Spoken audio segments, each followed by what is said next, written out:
Hey guys, it's time for another Reconquista update. It's not about the PCUSA, it's about the United Methodist Church. So it's not my church, but it's still the church, and I still care about it.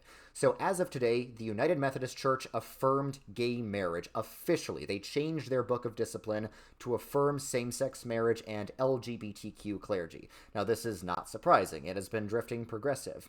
And the United Methodist Church is just joining most of the other mainline Protestant denominations in doing this. You know, my denomination, the PCUSA, has affirmed gay marriage since like 2012, I think. So the interesting thing about this is that the conservatives totally could have won. The conservatives totally could have won this church ecclesial battle, but they didn't. The reason they could have won is because in 2019, a few years ago, the United Methodist General Conference actually voted against same-sex marriage, thanks to all the African bishops and stuff. Generally, the churches in Africa and every denomination are going to be more conservative than the ones in the West, more traditionalist. That's just how it goes. So yeah, in 2019, the conservatives had a massive victory on the LGBTQ issue. But the progressives didn't give up. They didn't back down. This is an article from 2019 from religionnewsservice.com. Grieving but not leaving, the United Methodist Church. So in this article, back in 2019, when the conservatives won, the progressives were really strong. They said, we're not going to back down. We're going to protest this ruling. So the progressives lost, but they kept fighting. And in response to this, the conservatives gave up and ran away. The progressives lost and kept fighting. The conservatives won and surrendered. That is why conservatives always lose things these days in America. You know, conservatives always make fun of progressives for being liberal snowflakes. But it's often been the conservatives who have been cowardly and liberal snowflakes. The conservatives won the dang vote, and they left the dang church. And because so many conservatives left after United Methodists kept being kind of liberal, that's why the progressives won the vote in 2023.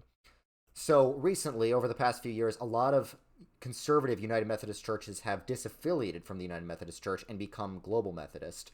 But the most pathetic thing about that is so many that left didn't even become Global Methodist. They just became non-denominational. They cared that little about their heritage. And the Bible does say things about this. You know, in the book of Numbers, when the Israelites are too scared to conquer the land of Canaan, God punishes them by having them wander in the desert for 40 years. I believe God punishes cowardliness. And I believe part of the reason the left wins every battle in America these days is because conservatives are cowardly and retreatist. Every conservative strategy in the past 100 years has been retreat.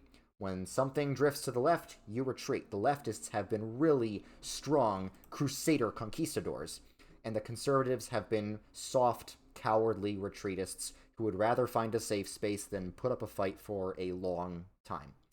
That's the reality. But luckily, there are people who are not like this. Luckily, we have allies in the Reconquista at Young Methodists for Tradition. Young Methodists for Tradition is a group of United Methodists that are still faithful, that are still traditionalist, that are not going to give up on the United Methodist Church even after they affirmed gay marriage, because the progressives didn't give up when the conservatives won, so we shouldn't give up when the progressives win. So if you want to follow them, or especially if you want to join them, if you are in a United Methodist Church that is still going to be United Methodist after this, you should join their Discord server. You should go to Young Methodist for Tradition and join their Discord. I'll also put the link to their Discord in the description of this video, but you should join them because this is a group of young people who are not giving up. This is what the kingdom of God needs. People who are not going to give up after losing one battle. And especially don't be like the Global Methodist Church, which gave up after winning one battle. So this is the consequence of conservative retreatism and conservative cowardliness. The consequence is that the second largest Protestant denomination in America has just abandoned the biblical principle on marriage. That's the consequence of conservative cowardliness and retreatism, and that's the consequence if we don't change what we do.